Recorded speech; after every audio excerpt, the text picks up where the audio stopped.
Espírito Santo, vinde por meio da poderosa intercessão do Imaculado Coração de Maria, vossa amadíssima esposa. Vinde, Espírito Santo, vinde por meio da poderosa intercessão do Imaculado Coração de Maria, vossa amadíssima esposa. Vinde, Espírito Santo, vinde por meio da poderosa intercessão do Imaculado Coração de Maria, vossa amadíssima esposa. Amém. Obrigada. Vamos sentar. Semana passada, a gente conversou sobre o credo, né? E a gente analisou uma frase do credo para que a gente pare de rezar no automático, né? Hoje eu quero analisar com vocês uma frase do Pai Nosso, porque a gente reza absolutamente no automático. Então, se a gente reza o terço, a gente reza pelo menos 5 vezes o Pai Nosso. E muitas vezes a gente não presta atenção nas coisas que a gente fala. E quem nos ensinou a rezar o Pai Nosso foi? Quem? Foi Jesus, a pedido dos discípulos, né? Os discípulos ficaram tão encantados de ver ele rezar, que falou, nos ensina a rezar. E aí, quando a gente reza o Pai Nosso, a gente fala uma frase fácil, mas a gente fala, todo dia, várias vezes ao dia. E a gente fala assim, seja feita assim na terra como no céu. Fácil, né? Ô, frasezinha fácil essa, muito. Então, presta atenção. Quando a gente fala, seja feita a vossa vontade, será que a gente tem dimensão do preço dessa frase?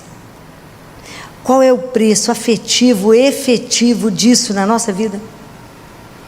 Porque a gente fala no automático, não entende direito o que falou, depois fala, mas por que ele fez isso? Vamos, eu acabei de rezar, seja feita a vossa vontade. A gente faz no automático. Será que de verdade, sim, de verdade, a gente acredita que Deus vai nos fazer entender qual é a vontade dele? A gente acredita que a decisão dele é a melhor para nós? De verdade, hein, gente? Confia ou não? Bem mais ou menos, né? A gente fala assim com ele, mas vai que ele não entendeu direito. Porque na verdade a gente quer convencer a Deus que a nossa é melhor do que a dele, claro. Que nós estamos vendo coisa que ele não viu e que ele não sabe. Então, como é difícil, que peso tem isso quando a gente reza, seja feita a vossa vontade. E essa confiança de uma entrega e falar o que ele decidir é o melhor. Gente, isso é um caminho. Isso não tem mágica. Porque vocês não vão conseguir fazer isso, nenhum de nós, da noite para o dia. Porque isso geralmente nós vamos ter. A nossa vida é feita de muitas decisões no dia. Tem decisões pequenas e tem momentos que nós estamos diante de uma encruzilhada. E aí é muito difícil naquele momento a gente falar, seja feita a vossa vontade. O que o Senhor falar, fizer, eu estou de acordo e eu creio que o Senhor decidiu pelo melhor por mim. Isso é um caminho. A gente não vai conseguir isto. Então a primeira coisa que a gente precisa é prestar atenção nas nossas orações. E aprender a colocar as nossas decisões diante dele.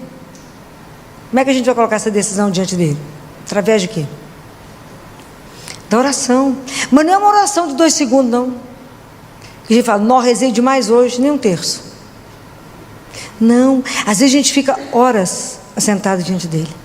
Horas. Em silêncio. Horas. Porque é preciso se colocar de verdade diante dele. De verdade. Porque a gente não pode tentar enganar Deus. Porque eu preciso ter muito claro para mim o que eu quero. E às vezes a gente nem sabe o que quer. Então tem que ser muito claro. Olha a doçura de Jesus.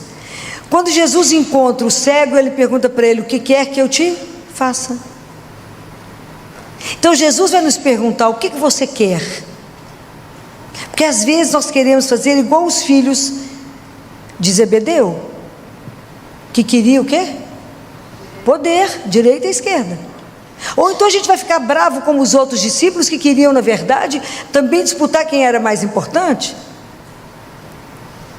Ou às vezes eu quero, de um jeito assim, usar da vontade de Deus para fama, sucesso, prestígio. A gente tem que ter muito cuidado com as coisas dele. Já falei com vocês inúmeras vezes que andar com Deus não tem sucesso, não tem brilho, tem chão batido. Porque nem sempre a vontade dele é igual a nossa. Geralmente é quase sempre, né?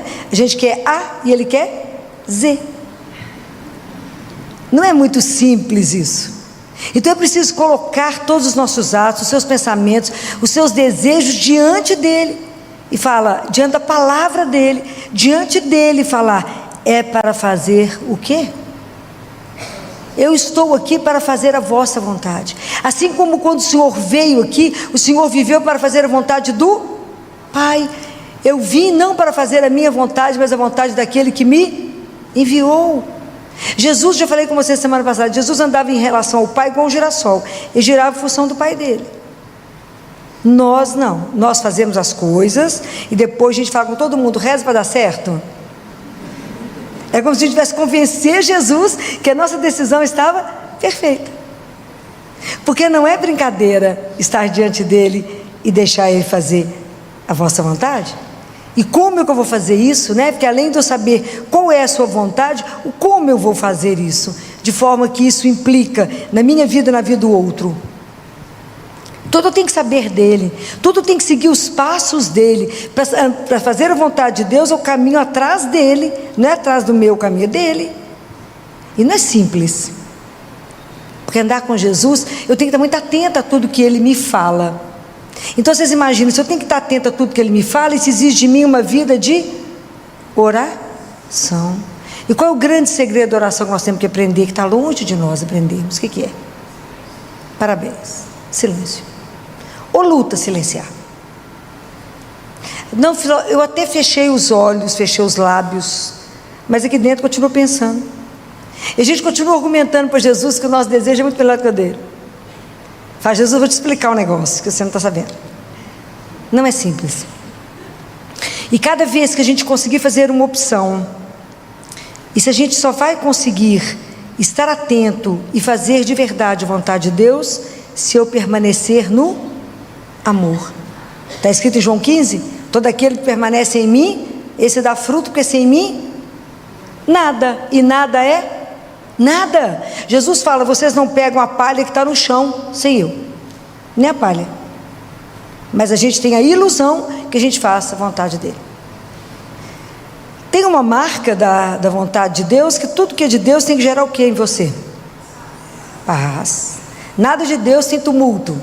Nada de Deus tem discórdia, confusão. Nada. Tudo de Deus tem que gerar paz. E tudo que é de Deus tem que dar fruto.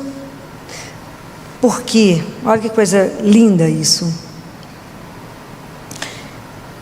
Toda árvore boa dá bom fruto. Não tem jeito de uma árvore boa dar coisa ruim. Todas as vezes que eu faço uma opção de fazer a vontade de Deus, a minha ação, ela tem que revelar o meu interior. Então as minhas ações revelam aquele que eu creio. Tá certo? Não tem jeito de você acreditar em Deus, deixar ele aqui domingo e trabalhar a semana inteira sem ele. Deus está lá no meio da Galileia com você, no meio daquele olho do furacão. De tudo que você está fazendo, ele faz parte. Deus anda conosco, ele participa. É ali no meio do fogo que ele já ajuda a decidir. É assim. Então ele gera em nós, porque não adianta só eu querer e saber que aquilo é bom. Está escrito na carta de São Paulo aos Filipenses, no capítulo 2, no versículo 13, assim: porque é Deus quem opera em vós o querer e o fazer segundo a sua vontade. Então até para fazer a vontade dele, saber aquilo que é bom, quem faz esse trabalho em nós? Ele. Mas ele só vai conseguir fazer esse trabalho em nós se eu me abrir a ele. Não tem jeito, eu tenho que me expor a Ele. Então, quando eu já tomei uma atitude que foi de acordo com a vontade dEle, para me fazer a segunda, eu tenho que me revisitar com Ele. Falar: Senhor, entra aqui comigo nos lugares aqui que eu acho que o Senhor não passou. E recruta isso em mim, e busca isso em mim, pela força do seu amor. Eu preciso de conversão diária. É pela nossa conversão diária, pela nossa vida de oração, pela nossa persistência, pela nossa perseverança, que nós vamos conseguir fazer com que os nossos atos todos revelem aquilo que eu creio. A minha vida tem que revelar meu interior. A minha vida, ela revela aquilo que eu creio. Senão, está errado. Eu não posso acreditar em Jesus e tomar uma atitude completamente contrária ao que está na palavra. Jesus fala: se você quiser me seguir, se quiser, né?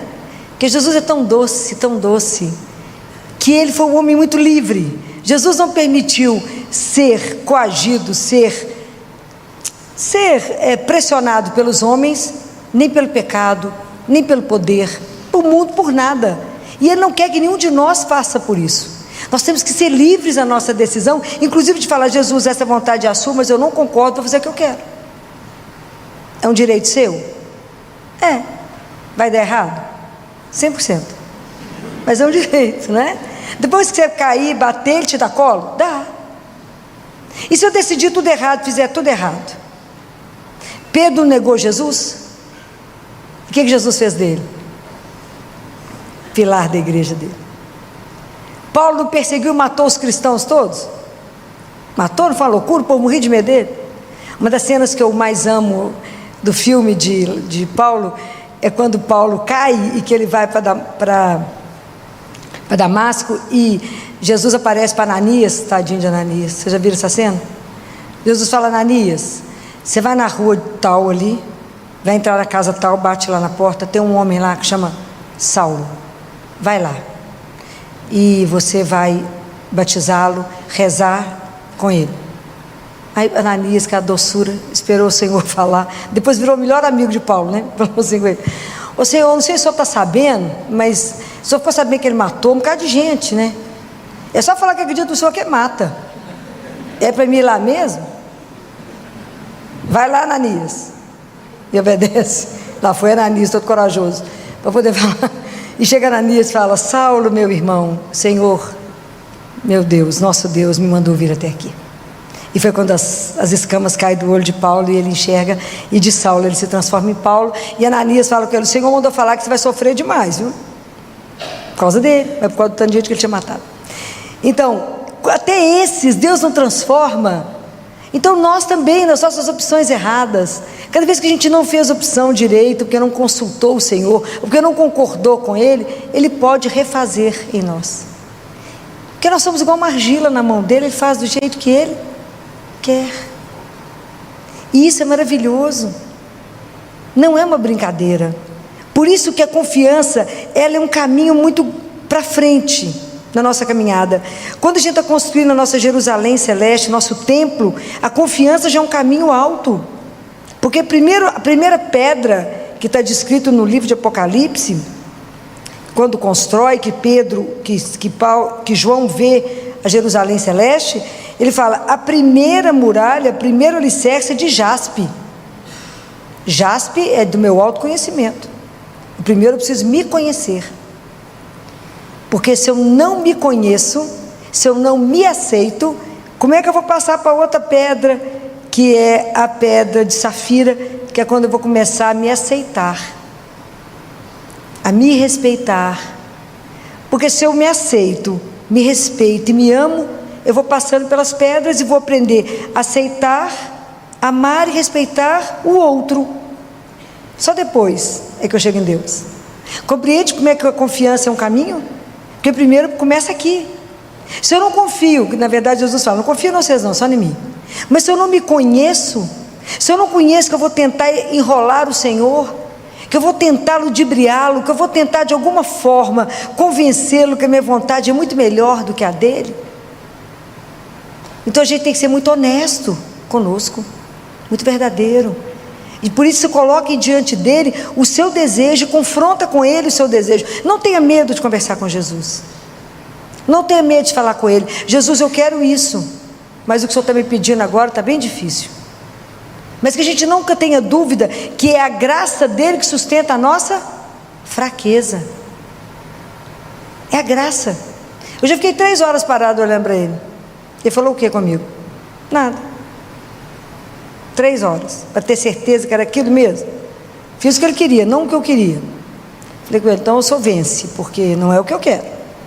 Mas por obediência, porque às vezes, com certeza a sua vontade terá outras repercussões que do ponto de vista humano eu não consigo compreender. Mas como a gente não consegue pensar como Deus, obviamente, eu tenho que entender isso. Então, quando a gente fala, quando eu estou falando com você, seja feita a vossa vontade, é nas menores decisões da nossa vida e nas maiores decisões da nossa vida. É em momentos que você fala, não dou conta. É nesse momento que você tem que entender que o amor de Deus é tão grande, que Ele é incapaz de fazer alguma coisa errada, que eu tenho que me entregar e falar, seja feito o que o Senhor quiser. Mas como que nessa hora nós trememos? E porque nossa confiança no amor dele é muito pequena, porque não acreditamos que somos filhos únicos dele e que o amor dele por nós transcende qualquer coisa. São experiências que a gente vai aprender na tema na medida que a gente amadurece na nossa fé. Nenhum de nós dá conta de viver isso se a gente não tiver um caminho. É o que eu falei, o caminho é diário e o caminho ele tem que sempre ser revisitado. Nós temos que ter uma disciplina tamanha, porque muitas vezes a gente toma decisão na rapidez e não para pensar, não para perguntar a ele, era para ir lá? É para comprar isso mesmo? É para fazer isso mesmo? Era isso que o Senhor pensou a meu respeito? O que o Senhor desejava que eu fizesse a partir daqui? Não é fácil. Semana passada eu recebi assim que eu cheguei na Santa Casa, alguns recados que tinha uma família muito angustiada que queria que eu fosse rezar com eles, porque uma criança de 5 anos estava morrendo. Uma criança de 5 anos com tumor cerebral. E foi tão interessante porque, não a situação em si, no meu caminho, no caminho de ir até o 3º andar, lá no setor da oncologia, no 1º andar, na portaria, encontrei com uma acadêmica de medicina, e ela me viu, uma novinha, linda, uma bonequinha. Falou, doutora Viló. Falei, pois não. Ela falou, preciso de mais conversar com a senhora? Falei, minha querida, eu estou indo rezar com alguém que está morrendo. Aí eu olhei para ela e falei assim, já viu alguém morrer? Não, nunca, não. Quer me acompanhar? Quero, então vamos embora. Você vai ver a vida como ela é. A vida como ela é. Então, o médico vai até o fim, na alegria ou na dor, mas até o fim, ajudando a acompanhar. E quando eu cheguei lá, aquele casal, morador de zona rural, tem um sítio, uma área grande, confinado num quarto com uma criança, muito apagada, não reagia mais nada. E aí começamos a conversar antes sobre a vida. Isso, se eles estavam tranquilos com tudo, com toda a dor, apesar de toda a dor, como é que estava o caminho deles, o olhar deles, por que eles me chamaram para rezar? Eu falei, por que vocês me chamaram para rezar? O que vocês esperam daqui? E nós conversamos muito, sobre desde o diagnóstico até aquele momento. E o pai me contou que na semana anterior, a menininha estava lá, a gola estava lá, apagada, e a menininha de repente falou assim, eu não quero voltar. O pai falou, o quê? Ué, minha filha, mas você está aqui deitada. Não, papai, eu não queria voltar. Mas não queria voltar, você não saiu daqui. Ela falou, claro que eu saí. Eu estava brincando com os meus amigos, com os meus amiguinhos. O pai falou, você não saiu daqui. Ela falou, eu não estava aqui. Eu estava brincando com meus amiguinhos, mas aí ele chegou e falou, desce. Mas eu não queria descer. Mas ele falou, desce. Quem, minha filha, que te mandou descer? Uai, Jesus. Então ela desceu contrariada. porque ela queria permanecer brincando. Acredito que aquilo que ela já tinha visto era encantador, tanto que ela não queria ficar ali mais. Como é difícil numa hora dessa, foi que eu conversei com os pais, a hora que naquele momento ela falou: doutora Filó, a senhora reza comigo? Rezo. Falei: vocês estão preparados? Porque tudo pode acontecer aqui agora. O que a senhora vai rezar? Falei: a única coisa que eu sei na vida é rezar terço. Falei: a gente não precisa pedir a Jesus nada, ele já sabe. Ele sabe que a gente quer a cura dela, mas pode ser que não seja essa a vontade dele. Vocês estão preparados para baixar a cabeça e dizer: seja feita a vossa vontade? Quando nós vamos entregar uma criança de 5 anos de idade, é fácil? Não, não é. Não foi fácil. Foi talvez um dos terços que eu mais chorei. Pedi muita intercessão de Padre Pio e chorei demais. Foi um dos terços mais chorados. E abracei muito essa mãe, porque chorava eu e ela. Acadêmico, acho que estava tomada pelo pânico, e o pai assustado também. E rezamos, e a seguir, depois que eu saí, ela faleceu. Voltou para casa, descansou, voltou para brincar, não é? Não é fácil. Com outra mãe que estive com ela, um outro cliente meu que teve uma queimadura, eu estava com ela no CTI, o dia que ele piorou muito, falei com ela: nós vamos ter que fazer uma entrega. Ela falou: doutora Filó, eu nunca imaginei na vida que falar seja feita a vossa vontade fosse tão difícil. Esse recuperou, está tocando terror aí. Mas não é brincadeira, porque isso o tempo inteiro exige de mim. Em que eu creio?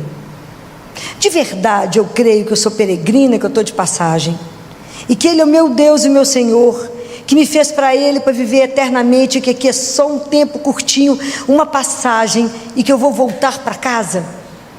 Então, se eu creio que eu sou filha dEle, eu tenho que ter a mesma preocupação que Jesus em fazer somente aquilo que agrada a Ele, porque minha vida não me pertence. Minha vida é dEle, eu estou aqui para fazer a vontade dEle. Mas é porque no meio do caminho a gente confunde com a nossa, e quer que na verdade Ele seja o gênio da lâmpada e faça a nossa vontade, e não aquilo que Ele sabe que é perfeito.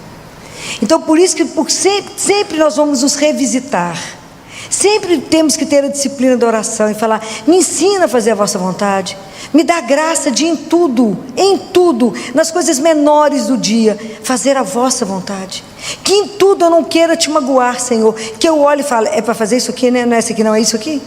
Não me deixe passar ao largo da minha vida, mas entender que a vossa vontade às vezes é aquilo ali. Não me deixe, Senhor, quando eu chegar diante do Senhor, você falar assim: Filó, você fez tudo errado. Pode imaginar? Não posso. Me ajuda cada minuto a decidir por ti, a ser fiel, não te trair, e a não querer usar do seu santo nome para que a glória seja minha. A glória é sua. Nós somos servos inúteis. Me ajuda de verdade a ter um olhar parado lá aonde eu vou chegar, porque eu quero o céu. O caminho é estreito demais da conta. Então é preciso ter coragem de assumir a nossa fé, e de assumir que eu não posso tomar nenhuma decisão sem primeiro consultar quem sabe, e de pedir a Ele mesmo que a sua força, Senhor, me ajude na minha fraqueza, me ajude, que quem pôs a mão no arado não olha para trás, senão eu sou digno de Ti. Me ajuda a seguir em frente, seja lá a decisão que o Senhor tiver para a minha vida, que eu seja digno de viver o que o Senhor quer que eu viva. Não olhe para trás, siga o que tem que seguir, pegue no arado e vai, porque o Senhor faz um imperativo, só fala: siga-me. E não é fácil andar atrás dele, não é fácil seguir os passos dele, porque eu tenho que ter uma disciplina com a vida de oração, de entrega, porque a maioria das vezes o que ele vai me pedir não é aquilo que eu quero, mas é por obediência que eu falo: sim, Senhor, seja feita a vossa vontade, porque eu creio no seu amor, eu creio que até os fios de cabelo da minha cabeça estão contados, porque eu creio que a sua decisão é infinitamente melhor do que essa pequenez que eu ouso achar que é boa. Mas isso tem que ser um caminho de todos os dias. Opere em mim, Senhor, não só o querer, mas a ação. Eu quero ter uma vida que retrate aquilo que eu creio. Não preciso falar, eu só preciso viver. É só isso. Seja feita a vossa vontade. Me ajuda a caminhar. Me ajuda, Senhor. É simples? Não. Mas é extraordinário, porque Deus tem que nos dando a graça, porque à medida que a gente vai se convertendo, Ele passa a ser o chão que eu piso. Fé não é assim? Eu ponho o pé e Deus põe o chão. Ele passa a ser o ar que a gente respira. Ele passa a ser o mar da nossa praia. Ele passa a ser a fonte aonde eu vou beber a água, que mata a minha sede. E eu posso ir tomar água e levar outros. Levar vocês comigo. Para a gente tomar água no único lugar que vai saciar e que vai revelar para nós que existe o reino de Deus. Nós vamos poder viver o reino de Deus, porque o reino de Deus tem uma marca. Qual é? Você já sabe. O reino de Deus tem uma marca. Qual é? Nós temos que viver a marca desse reino, que é de amor, e somente de amor. Então, se a gente não passar pelo mundo destilando amor, tem algo que está errado em nós. Eu queria aproveitar esse momento, que eu sei que vocês vão para casa pensar sobre isso, para pedir licença a vocês, porque eu vi duas pessoas ali que me emocionaram de ver. São pessoas que fizeram da vida delas uma vida de entrega pelas crianças lá comigo do SUS. Carlinhos e Raquel, vem cá. Carlinhos foi um dos melhores radiologistas que nós conhecemos, que era o único que a gente não precisava pedir para lavar a mão, para passar de um paciente para o outro, porque ele lavava a mão impecável, o cuidado que ele tinha, e eram os únicos raios-x que a gente não precisava repetir. Estou falando mentira, Carlinhos? Não estou. Nunca repetimos um raio-x seu naquele CTI, porque os seus exames eram absolutamente impecáveis. A Raquel, supervisora de enfermagem por anos, deu a vida ali, morava naquele hospital. Aquelas crianças eram dela, lutou por elas, sofreu por elas. Com aquelas siamesas viraram filho dela. Fazíamos roupa para aquelas siamesas que criamos aqueles meninos lá dentro do CTI. E quantas histórias que vocês rezaram conosco, rezamos juntos, choramos juntos, rimos juntos, com quantas crianças, né? A vida de vocês foi uma vida de doação de amor para as crianças do SUS. A vida inteira de vocês foi essa entrega, né? Então vocês fizeram exatamente aquilo. Eu tenho uma gratidão e uma alegria de tempos maravilhosos que trabalhamos juntos, né?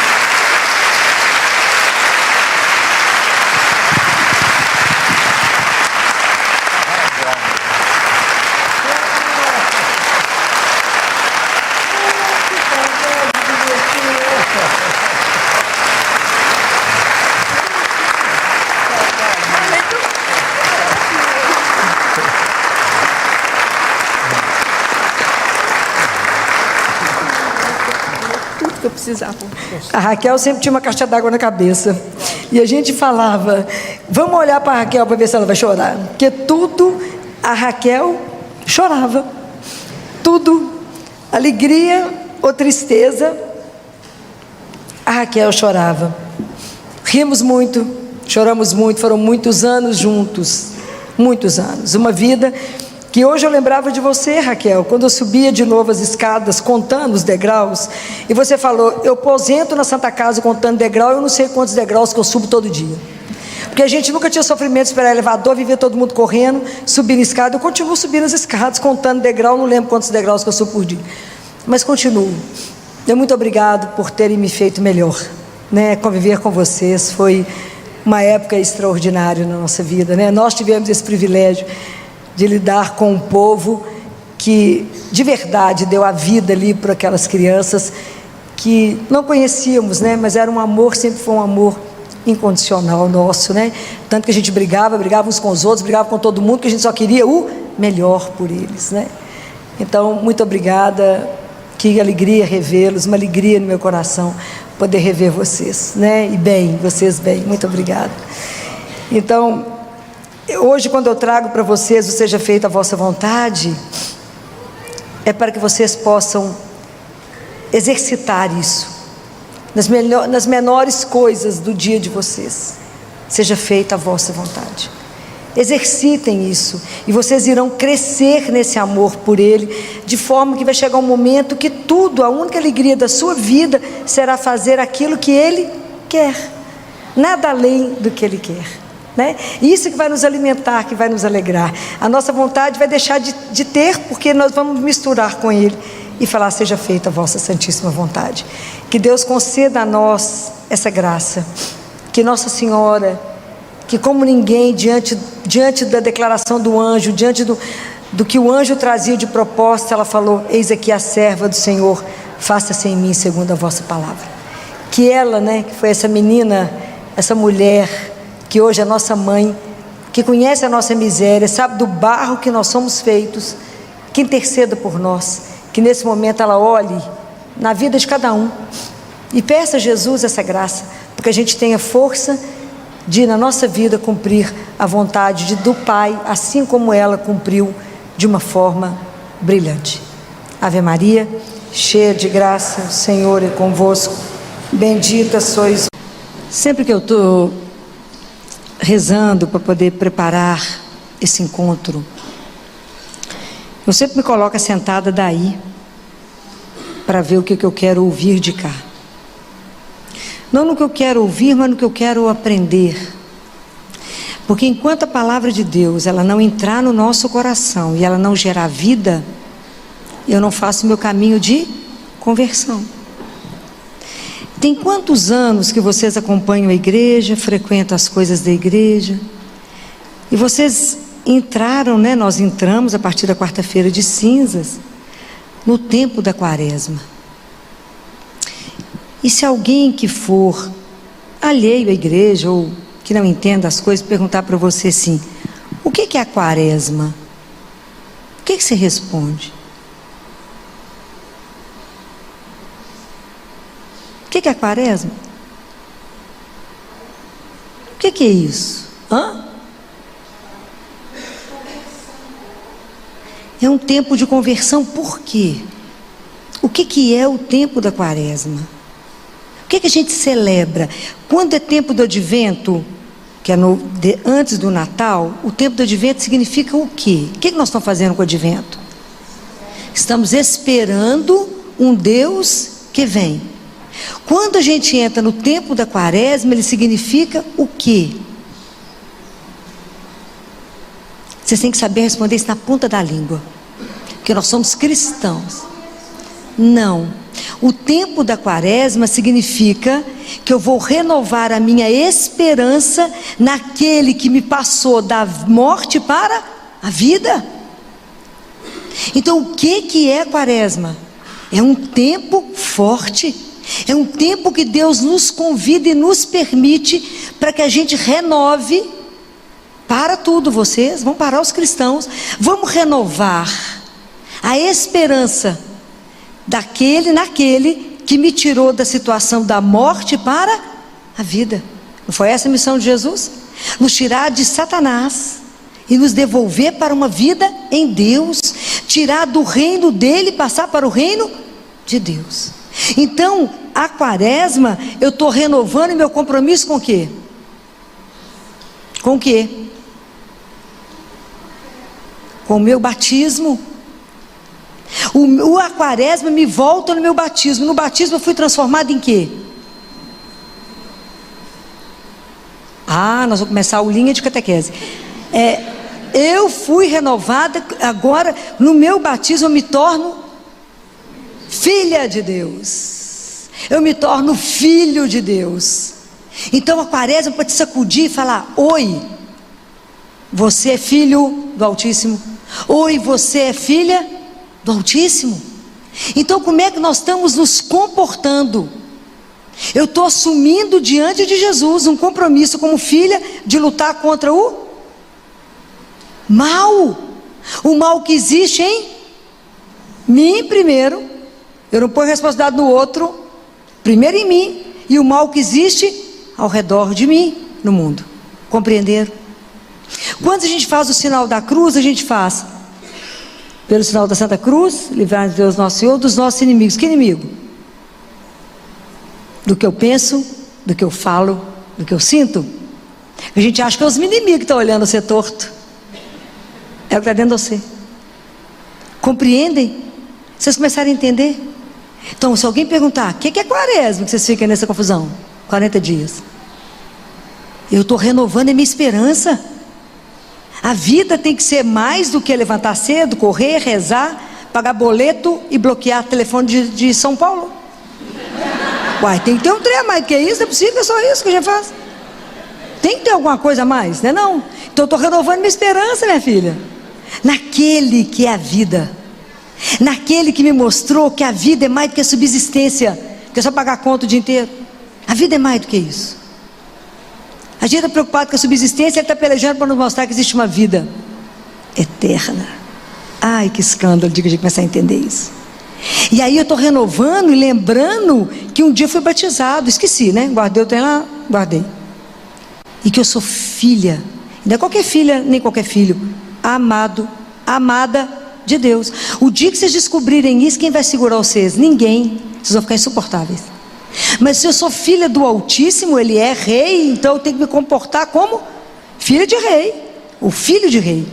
Então Deus quer devolver nesse período a nossa dignidade.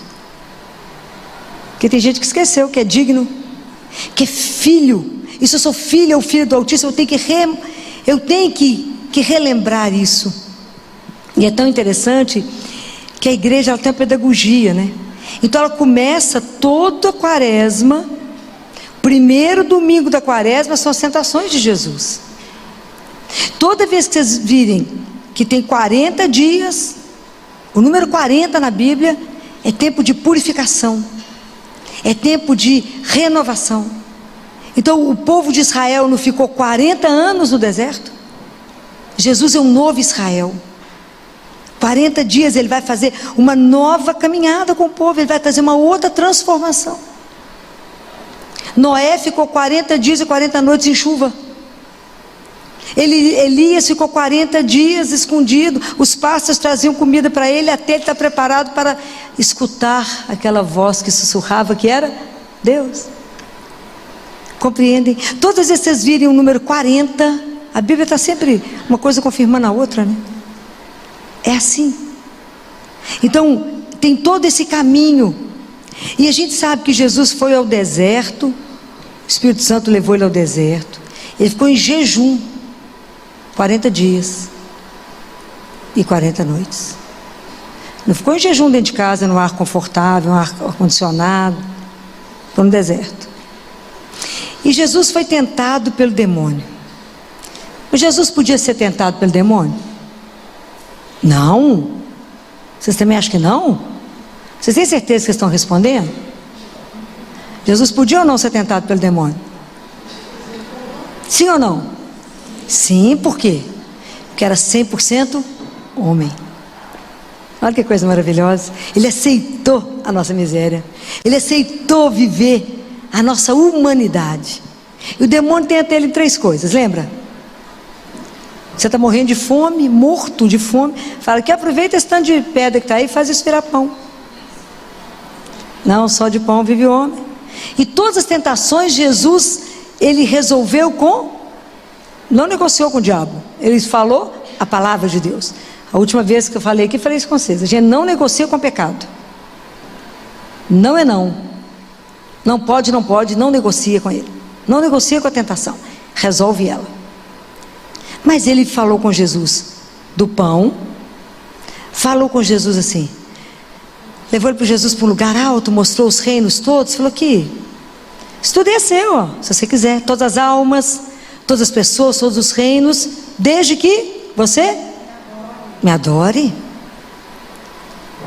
E depois falou com Jesus, então, não, meu filho, não precisa sofrer não, vão lá em cima do templo, faz uma pirueta bacana, uma coisa escandalosa, e você prova que você é o Filho de Deus.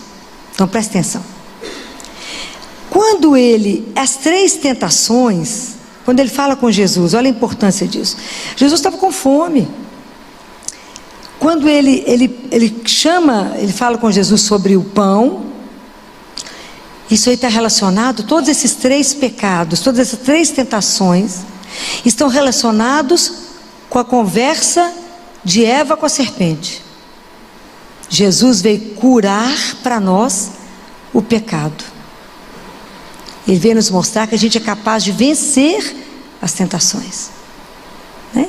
Quando a serpente fala com a Eva da maçã. Então ela vê a maçã, os olhos dela se enchem, porque é bonita a maçã, ela deseja e ela come.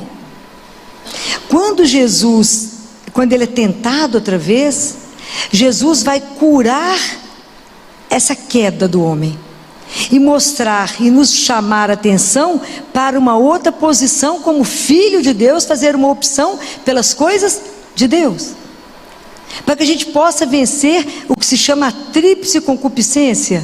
O que é concupiscência? É a tendência que a gente tem para tudo que não presta. A gente tem uma tendência para pecar. Então quando Eva viu a maçã, né, gente, quantos pecados de gula nós vivemos? Né? É tudo de desordem. Esses pecados todos são de desordem interna. É isso que Jesus quer vencer em nós. É as desordens, né? Entende? Ele quer mostrar que a gente pode se equilibrar, não sozinho, mas com Ele. Vocês imaginam quando porque aqui todos os pecados, se a gente avaliar todos um por um, eles caem todos lá em Adão e Eva. A raiz está lá, que é o que Jesus venceu por nós. Vocês imaginem quando o demônio fala com ele: não, eu te dou tudo. Porque você imagina qual era a grande missão de Jesus? Era salvar as almas, que Jesus salva através do sacrifício dele, da obediência a Deus, até o sacrifício. O demônio falou com ele: não, aqui Jesus, deixa eu te contar uma coisa, não precisa sofrer não, meu filho. Para que você ir para o Calvário, sofrer na cruz? Te dou isso tudo de graça. Para que sofrimento? Para que obedecer? Olha a tentação. Jesus não fala que ele era o príncipe desse mundo? Eu te dou tudo, eu te dou essas almas, estou tudo no meu poder mesmo. Te dou esses reinos, desde que você me adore. E qual é a grande tentação da nossa vida? Do ter, né, gente?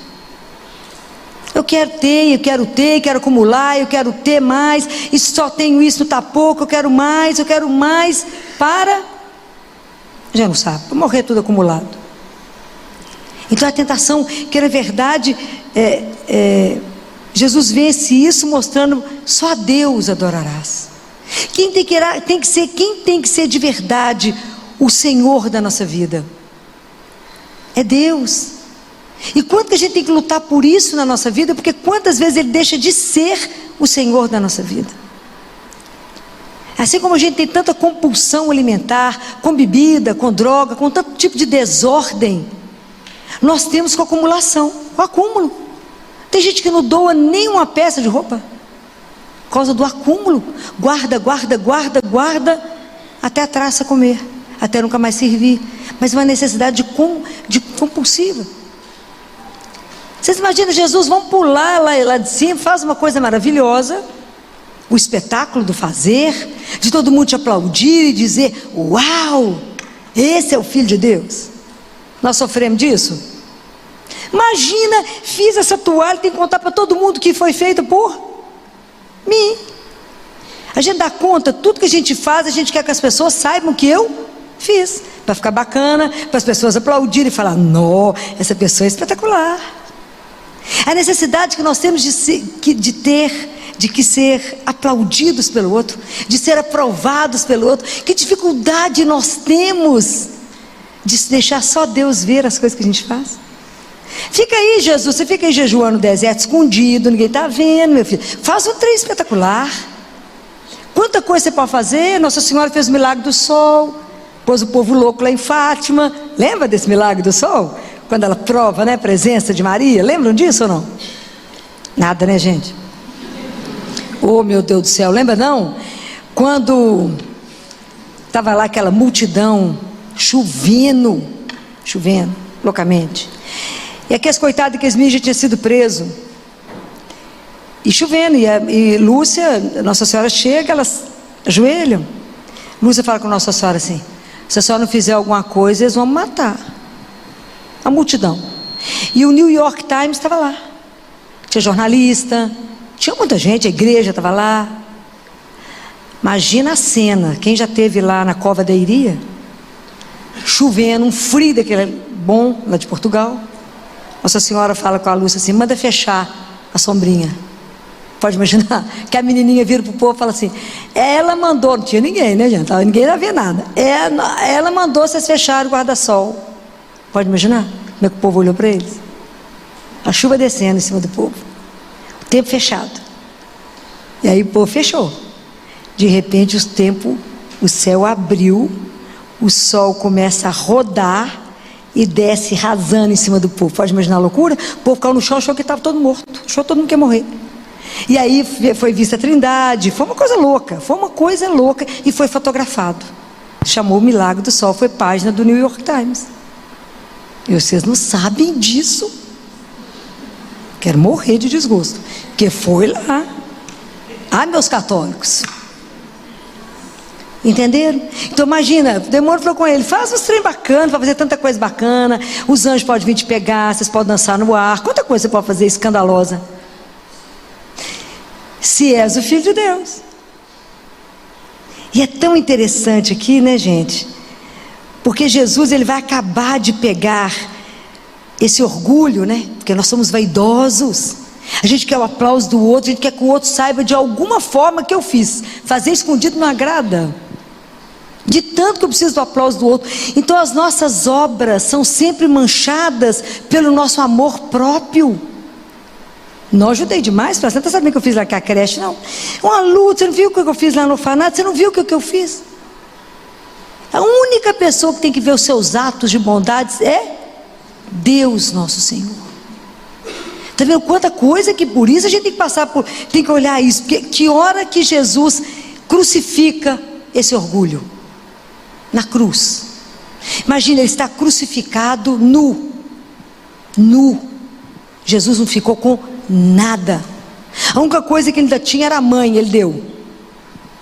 Esse foi embora, esse não deu testamento para dar problema a ninguém, deixou nada. Ele crucifica o orgulho nesse momento na cruz. Por quê? O que aconteceu no dia da cruz? Ainda bem que vai ter Semana Santa para vocês poderem lembrar. O que aconteceu na hora que Jesus estava sendo crucificado? O que aconteceu? Ninguém lembra? O povo passou por ele e falou: se tu és o Filho de Deus, desce da cruz. Acho que era capaz de eu descer, capaz de matar o resto lá, dar uma coça no povo, vai ficar esperto. O que Jesus fez? A humildade. Naquele momento ele acaba de crucificar o orgulho. E nós nessa luta com a vaidade. E nós nessa luta. Então o que Eva queria, né? Na verdade, quando os olhos dela enchem, né? Porque na verdade a nossa concupiscência do pecado, né? Essa tendência nossa, né? Que a gente tem esse pecado de estar com os olhos sempre naquilo que não é seu. Mas eu desejei a maçã, mas ela é sua? Não. Mas não, foi na casa da vizinha, tem um sofá que eu tenho que ter um também. Mato o marido, mas tem um sofá, gente.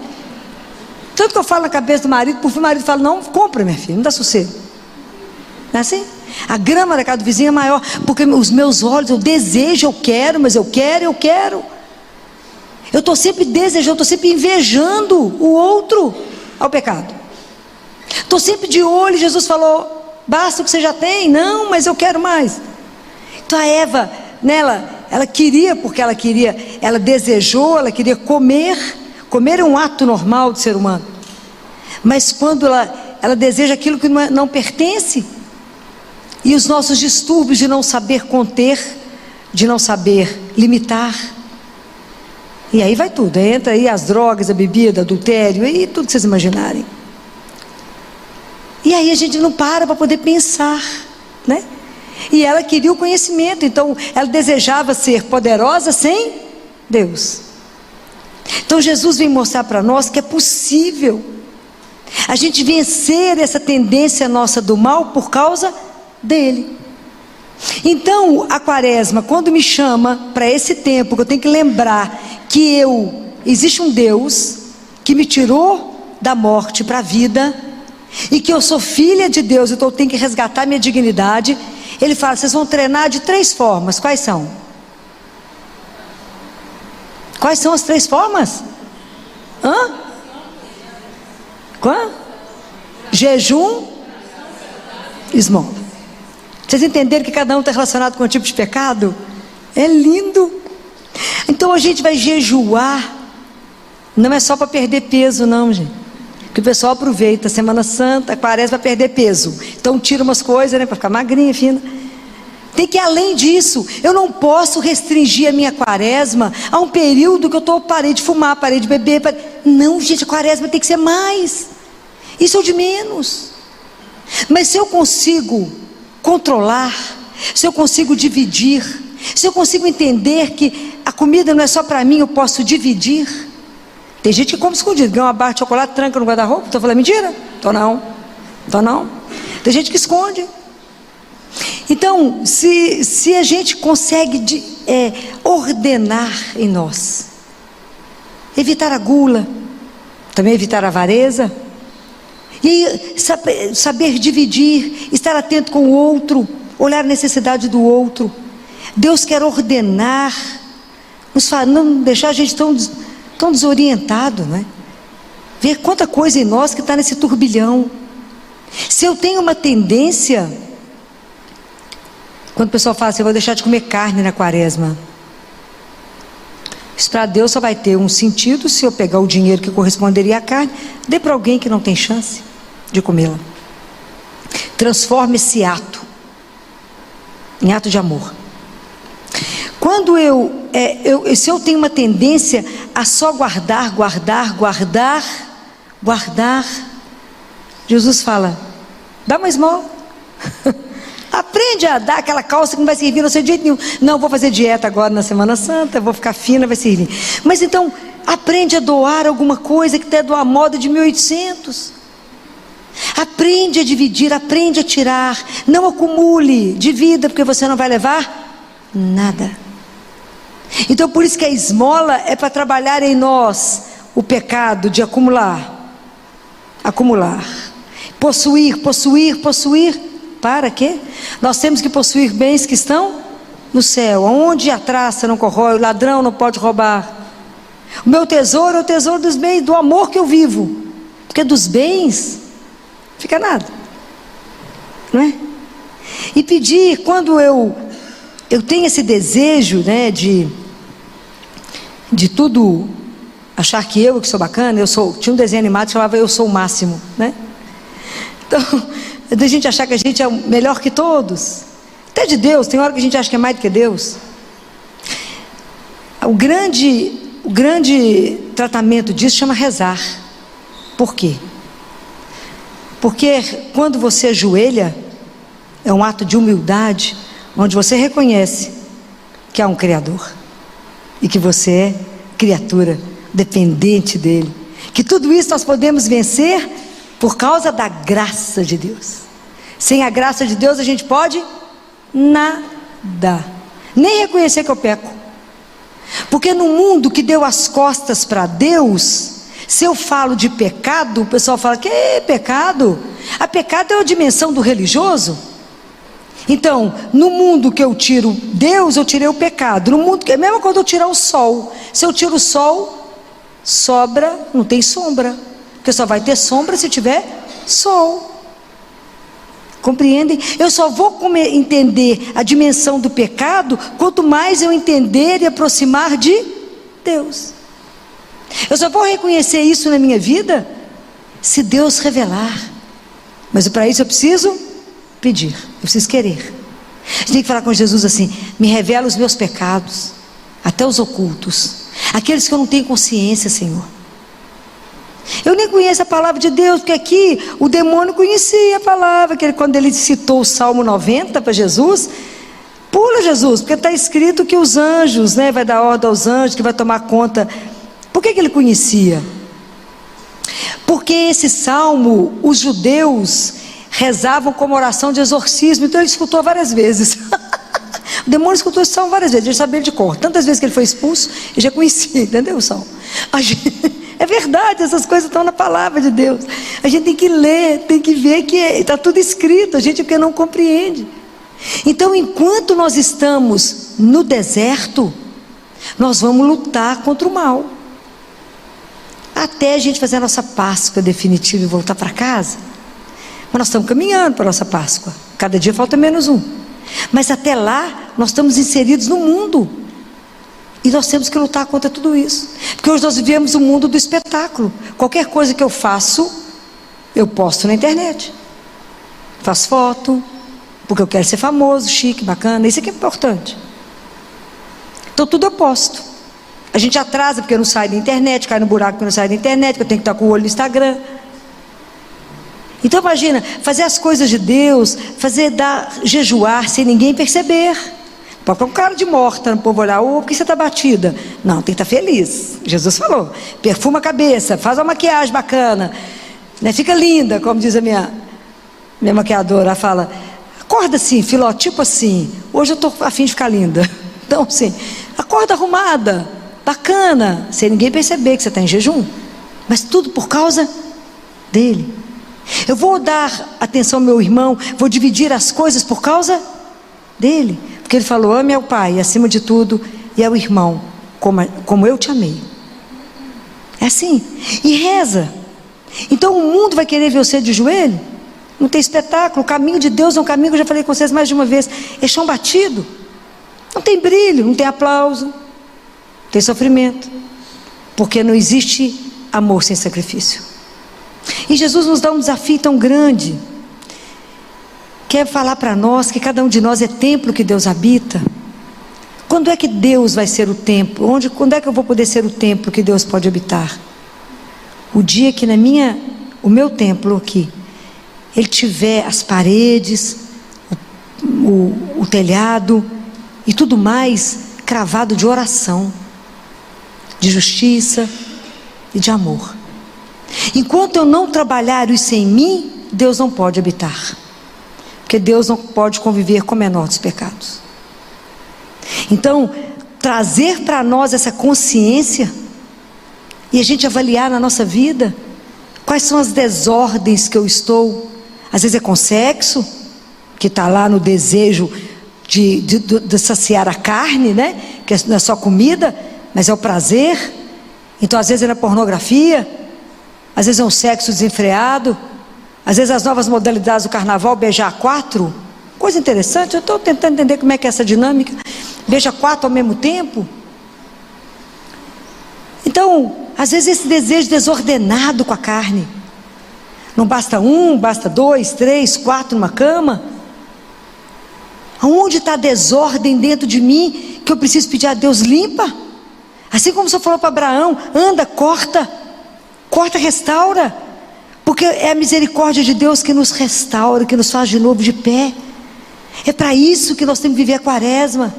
É um tempo forte, porque é um tempo de eu parar e me ver diante dele, falar, Senhor, misericórdia para a minha vida, me ajuda a entender isso. Aonde que eu estou com tanta tendência para a carne, há tanta tendência para só acumular, e aonde que eu quero ser melhor que qualquer um, aonde eu tenho esse desejo de mandar. Tem gente que não pode receber um cargo, que é a síndrome do pequeno poder, quer mandar, quer judiar, quer oprimir, e todo cargo que a gente recebe é para melhor servir. É uma luta. Então até a gente tomar consciência daquilo que somos filhos de Deus, e até a gente entender que a queda de Adão e de Eva passou para todos nós, chamado como pecado original. Aí você vai falar assim, mas eu não pequei, eu não estava lá. A gente tem nada com isso, nada. Mas a questão não é o pecado original, essa definição é muito bonita, não é aquilo que eu fiz, mas aquilo que nós deixamos de receber por causa da queda de Adão. E o que com a queda de Adão, do primeiro homem, gerou para nós? Uma coisa que nós vamos chorar agora, é a perda da santidade. Porque Deus, quando criou o homem e a mulher, Ele criou perfeito na santidade e na justiça. Por causa do pecado, por causa dele, de lá, Ele fez com que a gente, toda geração, perdesse a santidade e a justiça. Nossa Senhora, por uma graça especial de Deus, não pecou, recebeu a santidade. Então Jesus, para nos fazer santos, aí vem Jesus, fala conosco assim, sede santos porque o vosso Pai é santo. Como que a gente vai ser santo sem a graça? Não tem jeito, nós perdemos ela lá. Então por isso que a nossa vida é essa luta contra o mal, Por isso que eu tenho que morrer para que Deus reine em mim, no sentido de que, aquilo que João Batista falou, que eu diminua, que Ele cresça. Então, até a gente entender essas coisas, é uma luta contínua contra o mal, em nós. Como é que a gente vai vencer isso? Dessas práticas que vai nos ajudar mais intensamente, fazer pensar. A gente precisa de voltar aos sacramentos, confessar. Eu preciso de comungar. E eu preciso de rezar mais. Quem vai nos ajudar a fazer esse caminho, nesse quaresma, é Nossa Senhora. É ela que vai nos conduzir. É ela que vai nos ajudar a jejuar. É ela que vai nos ajudar a ver na nossa vida aquilo que está em excesso. Me ajuda a me ver. Me ajuda, a Senhora é minha mãe. Me mostra como filha, como filho que eu sou. O que não está bom na minha vida, o que não está agradando a Deus. Me ajuda. Eu não posso sair daqui a 40 dias igualzinho. Entra na Semana Santa, sai na Semana Santa, ninguém entendeu nada. Não fez mudança na sua vida. Então nós estamos perdendo tempo. E Deus está dando esse tempo da nossa conversão. Nós teremos que de verdade fazer uma conversão que não pode ser superficial. Não posso fingir uma piedade. Eu tenho que de verdade ser dele. Compreendem? Eu tenho que respirar Deus, né? Eu tenho que viver para Ele. É isso. Com Ele, para Ele, nele, é assim. Por isso é esse caminho que nós teremos de 40 dias, de orações mais intensas, do nosso jejum, da prática da esmola. Sai de casa com lanche para alguém, com biscoito para alguém. Jesus vai pôr a pessoa certa no seu caminho. Exercite o olhar do outro. E vamos pedir a Nossa Senhora, né, que cuide de nós, do nosso desejo de verdade sermos cristãos para abalar o mundo, para abalar o inferno. Não podemos ser cristão meia boca como nós estamos sendo, não. Cristão de verdade, que abala o inferno.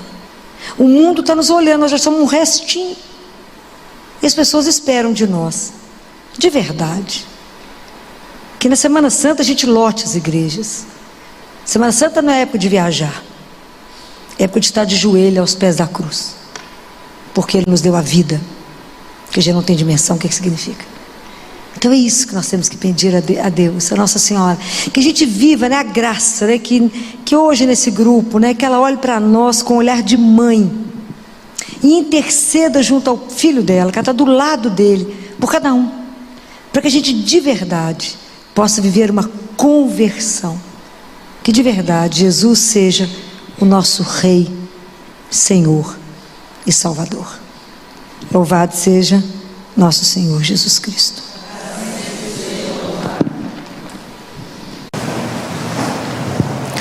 Hoje é o nosso último grupo desse ano, né?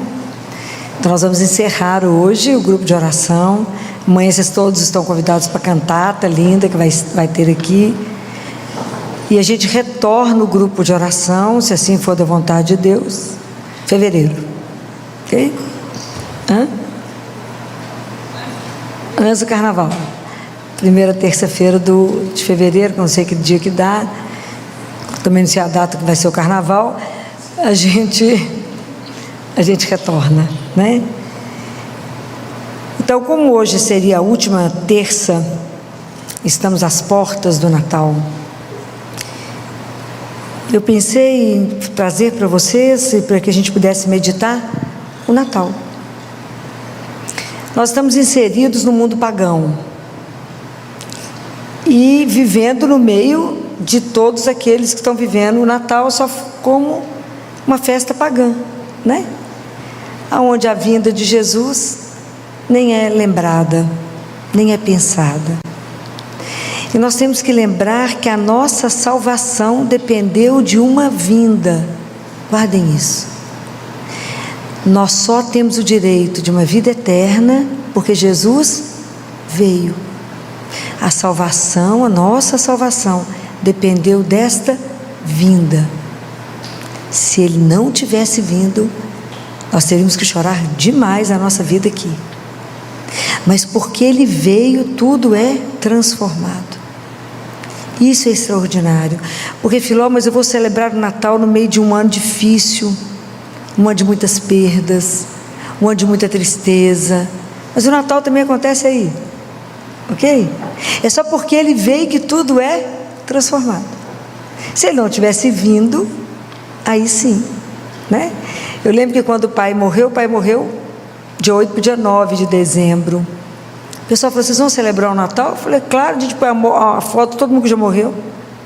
Porque só porque ele morreu, porque Deus nasceu, ressuscitou, é que eu vou ter direito de revê-lo. Senão eu tinha que chorar. Mas eu tenho que celebrar o Natal. Eu estou falando isso porque muita gente fala: ah, não tem mais sentido celebrar o Natal. É o contrário, ok? É o contrário. Graças a Deus ele veio, porque senão a gente não teria essa chance. Guardem isso. A nossa salvação dependeu de uma vinda. E é tão lindo porque nada no Evangelho, nada, tem nenhuma palavra na Bíblia, nada dentro do projeto de salvação maravilhoso de Deus que seja um acaso. Nada. Tudo que Deus fez, Ele pensou. Então o projeto de salvação é uma coisa maravilhosamente pensada por Deus nos detalhes. Então Jesus não pode ter nascido num curral à toa. Vocês acham que ele nasceu num curral sem significado? Claro que não. Quando Jesus vem ao mundo, quando o mundo se abre para a vinda de Deus através de Maria, Deus não vem somente para nos tirar da escravidão do pecado, nos tirar do reino das trevas para o reino de luz. Ele vem restaurar toda a criação destruída, toda a criação, todo o universo que perdeu a sua beleza e a sua dignidade. Deus restaura e dá de novo a beleza e a grandeza de toda a criação. Por isso ele começa pelo curral, que é o símbolo do mundo destruído. De novo, a terra vai ter direito a ter a luz verdadeira. Imaginem, ele nasce, é o Criador que vem refazer todas as coisas. Ele refaz tudo. E é tão extraordinário que, se vocês lerem um livro de uma mística que se chama Catarina Emmerich, o livro dela sobre a Virgem Maria, alguém aqui já leu? Vocês leram só o do Mel Gibson, que fez a Paixão de Cristo? Aquilo foi a descrição dela, que ele fez esse filme. E ela escreveu mais 2 outros, uma Infância de Jesus e o outro é sobre a Virgem Maria. E ela conta que no momento que Jesus nasce, toda a natureza sente que o Criador chegou. Então, flores nascem, plantas novas surgem, os rios começam a ficar mais encorpados, aumenta o volume, abre uma nascente do lado de onde Jesus nasce, que José depois usa dela. João Batista, que era um bebê, é tomado de uma alegria imensa. Isso tudo ela descreve, porque ela vê toda a alegria que acontece no céu e na terra, porque ele chegou. A natureza responde, porque Deus, o Criador de todas as coisas, se fez presença. E no meio dessa alegria, desse júbilo todo, porque nesse momento há uma aliança do céu com a terra. Imagina, o céu se une à terra. Nesse momento que começa a reconstrução, os anjos vão cantar. Então, quando a gente escuta que uma multidão, então, se vocês lerem o livro, tem a descrição perfeita de como é que era a morada dos pastores, toda a descrição de qual a distância que eles estavam, de onde que eles ficavam vigiando, preocupados com alguém para poder, eles cuidavam muito do rebanho, das tendas em volta. Quando um anjo vem anunciar, e junto com esse anjo chega um coro de anjo. Vocês imaginam? Havia uma multidão do exército celeste. É porque a gente já leu tanto anunciar a vinda de Jesus que a gente pula os pedaços. A gente acha que já entendeu tudo. E de repente juntou-se ao anjo uma multidão do exército celeste a louvar a Deus, dizendo: glória a Deus no mais alto dos céus, e paz na terra aos homens que Ele ama. A partir desse momento, o júbilo, a alegria dos anjos e a nossa alegria, porque a gente ainda não tinha consciência que Ele tinha vindo, mas imagine hoje, quando a gente tem consciência de que somos amados. Vocês imaginam o que os anjos já estavam vendo, que depois de tanto tempo, céu e terra se juntam, o homem está de novo unido a Deus, e os anjos e os homens podem cantar numa só voz. Gente, isso é uma coisa extraordinária. Isso é uma coisa extraordinária, que a gente não tem dimensão do que é o Natal, do que é a vinda de Deus no nosso meio. Ele assume a nossa carne e vem morar no meio de nós, para nos restaurar. Assim como Ele pegou o curral, não era um curral chique igual esse aqui, né? Esse aqui é o curral já celestial, né? Coisa chiquérrima da Raquel, né? Claro que não. Mas vocês imaginem que era a vinda de um Deus que começou a restaurar, e não só ali a imagem do curral, mas restaurar o homem. Toda a criação foi restaurada a partir da vinda dele. Então, por que nós cantamos? Porque somos amados. Os apaixonados cantam. Então, a gente, quando você não encontra uma pessoa muito feliz cantando, você fala: você viu o passarinho do rabo verde, não é assim?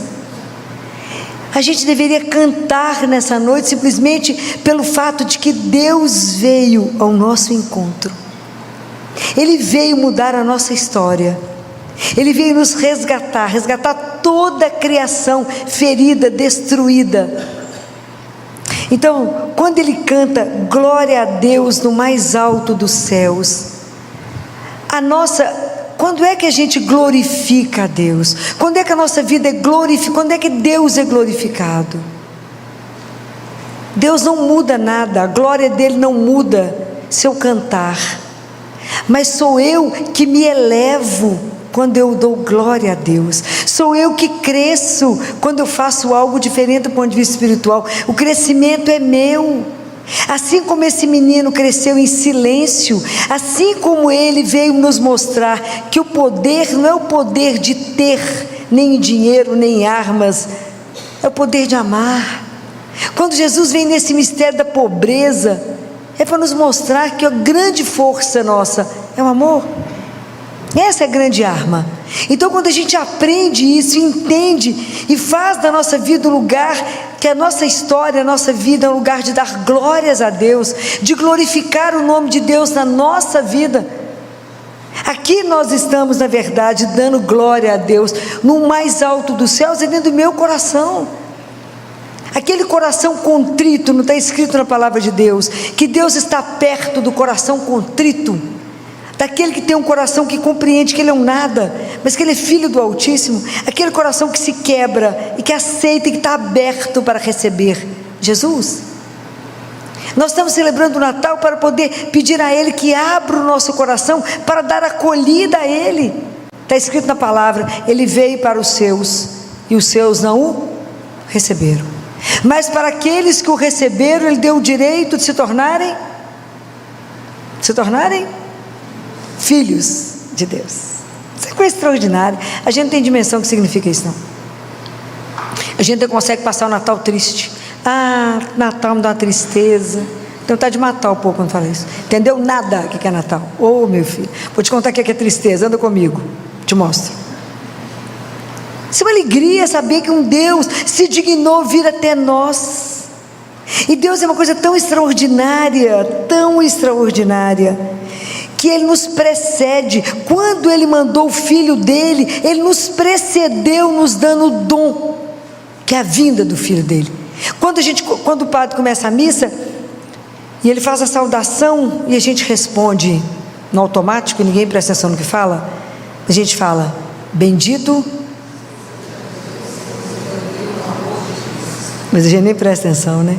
Bendito é Deus Pai, que nos reuniu por causa do amor dele. Isso é extraordinário, gente. Mas a gente presta atenção, né? A gente vai falando tudo no automático, não sabe nem o que está falando da igreja. Mas então, Deus nos precedeu quando Ele nos deu o Filho dele, e Deus nos precede, e Ele sempre nos deixa extasiados, porque Ele sempre nos surpreende quando Ele chega antes, que você está imaginando? Então, diante de uma situação da sua vida, Ele te precede, e quando você nem pensa, Ele já fez. E isso você tem que fazer com Jesus em todas as coisas do seu dia, e você vai ver como é que Deus te precede. Por que vocês não experimentam isso? Porque a gente não chama Ele. Falei, vou chamar Jesus para isso? Vai. Essa semana eu fui chamada para ir no andar dos adultos, no 5º andar, para ver 2 casos, que as famílias estavam angustiadas. Um senhorzinho que veio da roça, e ele falou: doutora, pensa no passarinho que foi amarrado às asas, sou eu dentro da gaiola, nada acontece, os exames estão, nada deu certo, mas antes de eu ir lá conversar com os colegas e ver o que a gente podia ajudar e resolver para o povo ir embora, passar Natal em casa, falei com Jesus: vai antes, a senhora com a Nossa Senhora lá, me precede. Não preciso falar para vocês que tudo foi resolvido enquanto eu estava lá, e que já os exames já aconteceram e já estão preparados para poder ir. Foi eu? Não, foi quem eu chamei. A gente precisa entender que Deus nos precede em tudo, que Deus nunca vai deixar cada um de nós perdido, nunca vai te deixar perdido. Aonde você se perdeu, Ele não vai deixar, Ele vai te buscar. Aonde você se perdeu? No deserto que talvez você se encontre, lembre que deserto não é lugar de ficar, é de passagem. O deserto eu passo por ele, eu não permaneço nele. Então às vezes a gente está vivendo momentos difíceis de deserto, de sofrimento intenso, mas eu estou de passagem, eu não habito no deserto. E Deus me deixa sozinho? Não, Ele me precede. Deus está sempre nos precedendo, e o nosso pecado não confunde. Mesmo se eu tiver caída, Ele vem e me levanta quantas vezes precisar. O que eu preciso para fazer acontecer isso na minha vida? Eu tenho que querer, eu tenho que abrir meu coração a Ele, eu tenho que dizer a Ele: Jesus, me ajuda, Jesus, me salva, me tira. Ele vai te preceder, Ele vai atrás de você. Deus não aceita a nossa perda de brilho. Ele não aceita que nós tenha perdido o brilho original de ser filho de Deus. Então nós celebramos o Natal quando a gente abre o nosso coração para glorificar aquele, que a nossa glória não muda nada daquilo que Ele é, mas nos eleva a Ele. Eu posso juntar com os anjos para cantar glória a Deus, que fez tudo outra vez e que nos ama. Descobrir esse amor é mudar a sua história. E os anjos continuam cantando. Desde o início esse cântico foi associado a um cântico de louvor, de júbilo, de alegria, porque se descobre amado.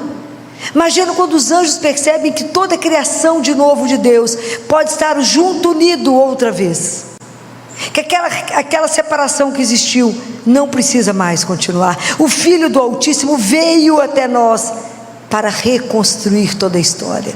Isso é uma coisa de louco. Ele veio trazer para nós o amor, Ele veio nos buscar. Isso é tão maravilhoso, né? E fala: glória a Deus no mais alto dos céus, dentro do seu coração, quanto mais você puder se elevar, e paz. O quanto nós estamos precisando de paz, mas não pode ter paz no coração que está dividido. Então por isso que Jesus vem unificar. E só Ele pode restaurar em mim o que está quebrado. Falei há uns dias atrás para vocês, como que Deus pode habitar num coração onde tem mágoa, rancor, ódio, querer vingança. Deus vem restaurar, Ele vem trazer paz.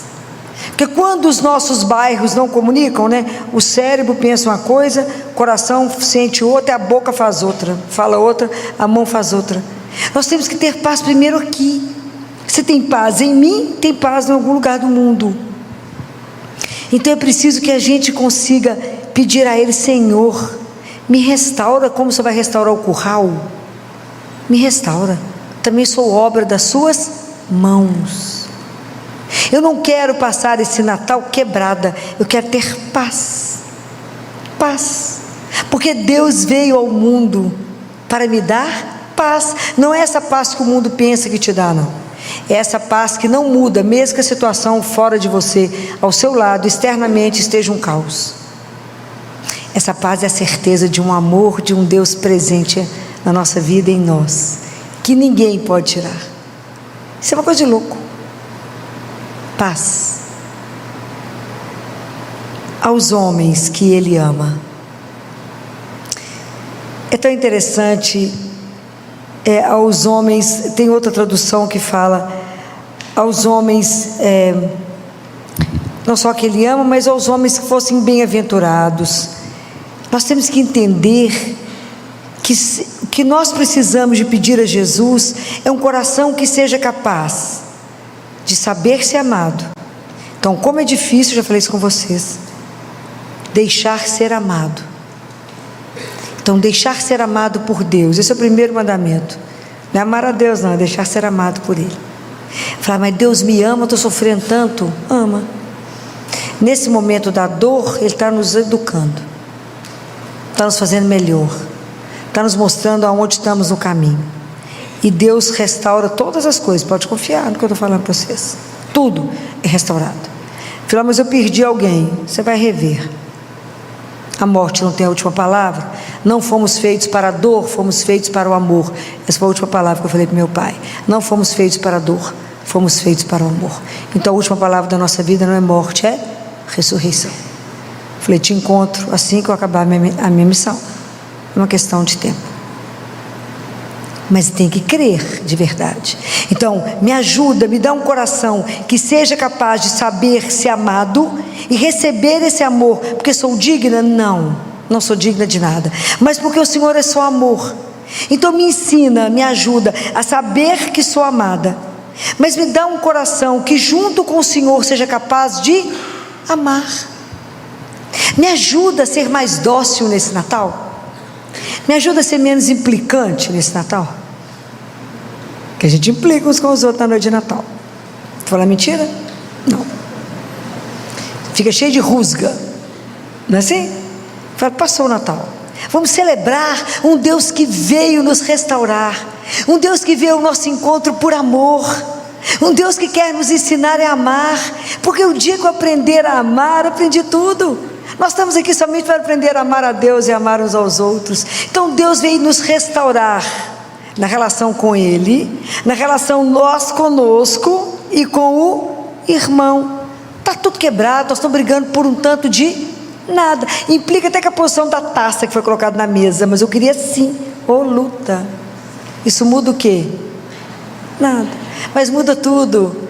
Numa noite que a gente está aí para se abraçar, para confraternizar, para celebrar esse amor sem limite de um Deus. Fico imaginando que Ele aceitou vir. A misericórdia de Deus se revela nessa noite, quando Ele entrega o Filho único dEle. Imagina quando Nossa Senhora, descrito aqui, quando Ele nasce, e Nossa Senhora cobre Ele com os paninhos. Ana Catarina fala que ela tinha 4 conjuntinhos de coeiro. Só 4. Para enrolar Ele. Um que enrolava até aqui, ela descreve todos os detalhes, a cor, tudo, de como é que Ele foi enrolado. 4. Da mesma forma, a gente podia fazer, como é descrito o nascimento dele, que quando eles entram no curral, Nossa Senhora se ajoelha e entra em êxtase, ela dobra o manto dela, coloca no chão, entra em êxtase de oração. São José está arrumando os lugares para ficar um pouco mais acolhedor, a palha para ele deitar. E que quando ela entra em êxtase, que ela vê o céu aberto, o paraíso, os anjos prostrados, e que ela vê o Pai, ela fica em êxtase de oração. Quando ela volta, Ele está deitado. E que ela, primeiro ela não consegue pegar Ele. São José se prostra, coloca o rosto no chão, e ela cobre Ele com pano. Até depois ela voltar assim, você imagina? Quando Ele começa a chorar, aí ela abraça Ele, o beija. Depois que ela abraça e beija ele, então essas mãos que pegaram ele com tanto carinho, ela entrega para São José, que o abraça e levanta e faz uma oração de júbilo, de gratidão a Deus, porque o Filho veio ao mundo. O amor veio ao mundo. Para quê? Para nos ensinar a amar. Precisamos de pedir a Deus que nesse Natal, que não seja só uma data, mas que seja para nós uma nova forma de caminhar, que seja um novo princípio, que fala: Senhor, eu quero a partir desse Natal entender que o Senhor veio para me restaurar, para me tirar dessa treva e me colocar na luz. Me ajuda, me dê um coração disposto a amar. Me ajuda para glorificar o Senhor com a minha vida. Aí eu posso cantar com os anjos, que a gente possa trabalhar para que em breve, de verdade, o mundo inteiro possa celebrar essa união de Deus conosco. Que a gente possa cantar a paz no mundo. Quantas pessoas desesperadas precisando de paz. O mundo precisa da paz, mas eu preciso que tenha justiça para ter a paz. Preciso pedir a Jesus que Ele venha mesmo de verdade, não só no nosso coração, mas em cada um no mundo. Mas é o seu testemunho que vai modificar a vida de outro. É a sua alegria na noite de Natal que vai contagiar outros. Por qual a razão da sua alegria? O que vocês vão responder? Porque eu sou amado. Eu sou amada. Por que você está tão feliz? Porque eu sou amada, do jeito que eu sou. Mas Ele não se conforma no estrago que eu estou e vai me fazer muito melhor. Porque quanto mais eu me entender amada, mais Ele pode me transformar. Ele vai me fazendo crescer em silêncio, como esse menino que cresceu em silêncio. Jesus não chegou trazendo nenhum barulho. Ele nasceu num silêncio profundo. Quando o mundo estava em profundo silêncio, Deus nasceu. Ele veio até nós restaurar. Toda a criação geme, não é assim que São Paulo fala? Toda a criação geme e espera a volta dele. Imagina quanta coisa irá acontecer quando ele voltar, a natureza inteira. Eu sempre acho que no Natal a natureza está mais feliz, como eu acho que Sexta-feira Santa a natureza está mais triste. Comece a observar como tudo fica diferente. O cheiro, o ar fica diferente. Porque Ele, gente, isso é uma coisa tão extraordinária. É um mistério tão extraordinário, que Nossa Senhora e São José ficaram de joelho, sem palavras, diante do mistério. O Verbo se fez carne e habitou entre nós. Por isso cantamos, por isso nós vamos cantar junto com os anjos, por isso vamos louvar a Deus, glorificá-lo com a nossa vida, pedir a Ele: me dê um coração capaz de amar, me dê um coração maior, mais dilatado, que eu não consigo compreender esse mistério, Senhor, mas me ajude a acolher esse mistério de amor, que depois só permanece conosco na Eucaristia, permanece conosco aqui no Santíssimo Sacramento.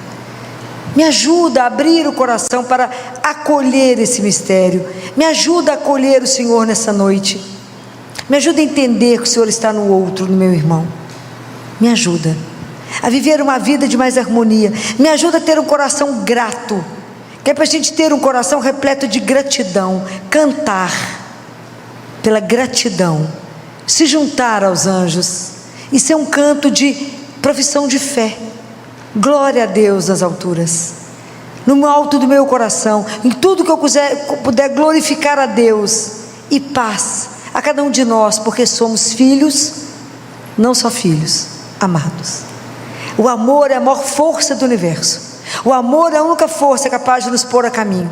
O amor é a única coisa que nos tira da nossa inércia.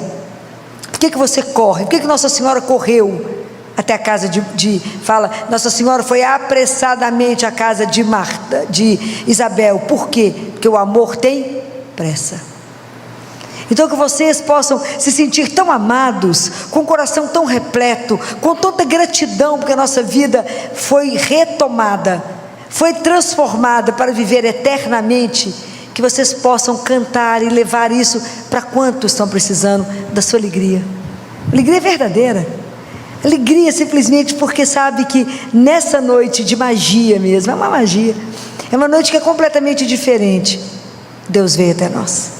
que ele possa encontrar um coração capaz de o acolher, que a gente possa aconchegar Jesus dentro do nosso coração e dizer: seja bem-vindo, muito obrigado por ter aceito vir até nós, muito obrigado por aceitar restaurar uma humanidade quebrada, perdida, sofrida.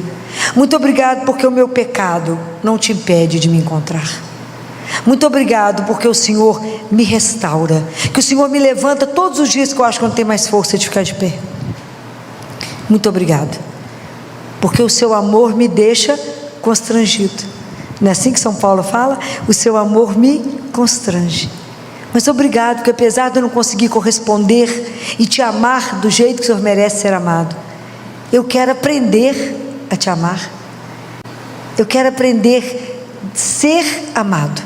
Eu não quero ter vergonha de falar Deus me ama e ficar simplesmente insuportável, porque Deus me ama e Ele é o dono de todas as coisas. Então que esse período do Natal, esses próximos dias que estão aí para chegar, preparem para o Natal. Prepare o seu coração com uma boa confissão. Preparem para acolher aquele que veio por amor, aquele que faz tudo ser novo de novo. Deixa Deus nascer no seu coração. Natal é todo dia que eu deixo Ele nascer em mim. Natal é todo dia que eu acolho o Salvador como Senhor da minha vida. Natal é todo dia que eu digo a Ele: Senhor, recebe a minha inteligência, a minha vontade, a minha liberdade, recebe minha memória, recebe tudo, porque o Senhor me deu, tudo eu devolvo, mas que a vossa vontade, somente ela, possa governar a minha vida, porque eu sei que o Senhor só tem o melhor, porque o Senhor me ama. Essa é a única certeza que eu quero que vocês atravessem a noite de Natal e o Réveillon, na certeza absoluta que independente de como está a sua vida, você é absolutamente amada, amado, e Deus tem somente o melhor.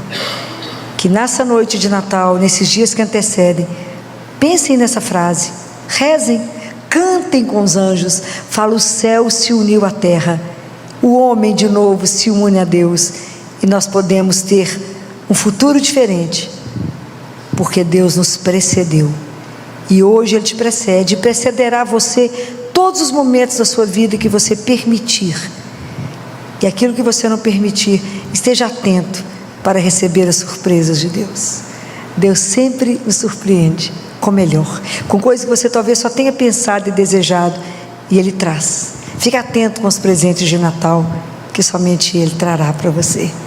Que a gente possa celebrar com muita gratidão, com o coração assim repleto de amor, e que isso possa ser traduzido em obras de amor, e que a nossa vida seja esse dom de amor para o outro, e que o nosso canto, o nosso caminhar revele que a última palavra da nossa vida, que tudo será de amor. Por pior que esteja, a última palavra não é do mal, não é da injustiça, é de amor. Deus fará nova todas as coisas. Ele fará nova todas as coisas, porque Ele é Deus, e Ele pode fazer novo a sua vida, a sua história. Pode ter um novo começo a partir desse Natal. Louvado seja nosso Senhor Jesus Cristo. Seja louvado. Feliz Natal e um ano novo repleto da graça de Deus. Amém.